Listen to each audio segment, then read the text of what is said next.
O seu sim, cristão, filho de Deus, filha de Deus, tem um poder inimaginável. Tem uma história que é incrível, que ilustra bem essa verdade. Billy Graham, o grande herói da fé, aquele que pregou para milhões de pessoas em estádios lotados, em programas de TV, em programas de rádio. Certa vez, quando ele era criança, ele fez uma excursão junto com outros alunos de sua escola para a Inglaterra.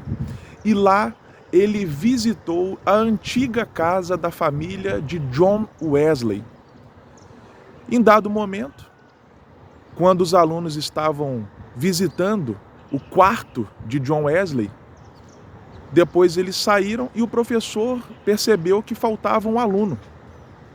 Quando ele subiu as escadas e retornou ao quarto de John Wesley, que eles haviam acabado de visitar, eis a surpresa do professor. Lá estava o pequeno Billy Graham, de joelhos, no mesmo lugar em que John Wesley orava ajoelhado todos os dias pela renovação espiritual da Inglaterra. E um detalhe interessante é que este local no qual Billy Graham estava ajoelhado, que era o mesmo local que John Wesley também orava ajoelhado, tinha marcas no tapete.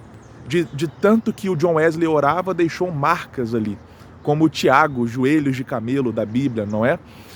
Ou seja, o sim de John Wesley impactou Billy Graham. E o sim de Billy Graham impactou milhões de vidas. Então, olha o efeito cascata, olha o efeito dominó que dizer sim para Jesus, que dizer sim para o chamado pode proporcionar.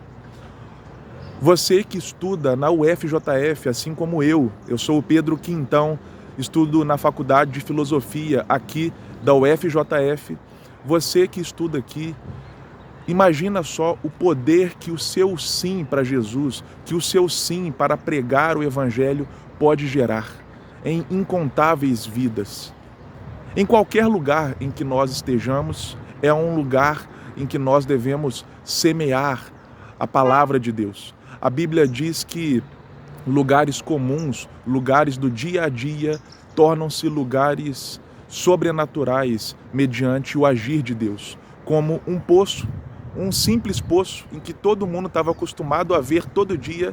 Jesus foi lá e transformou aquele poço de Jacó em um lugar de milagre, em um lugar de sobrenatural, mediante aquele diálogo com a mulher samaritana, conforme João capítulo 4. Então não deixe de pregar o Evangelho, pregue o Evangelho a todo tempo. E eu finalizo com o seguinte versículo, que na verdade é uma parábola contada pelo próprio Jesus.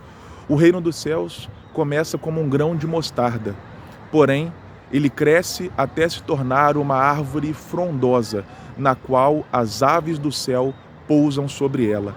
Talvez você está começando de maneira simples, pregando o Evangelho para uma pessoa, para outra pessoa, devagarzinho, mas Deus transforma isso em algo grandioso. Daqui a pouco, incontáveis vidas são entregues a Jesus. Daqui a pouco, incontáveis pessoas vão dar o testemunho de que elas conheceram a Cristo mediante a sua pregação. Então, diga sim para Jesus. Diga sim ao chamado que Deus reservou para a sua vida.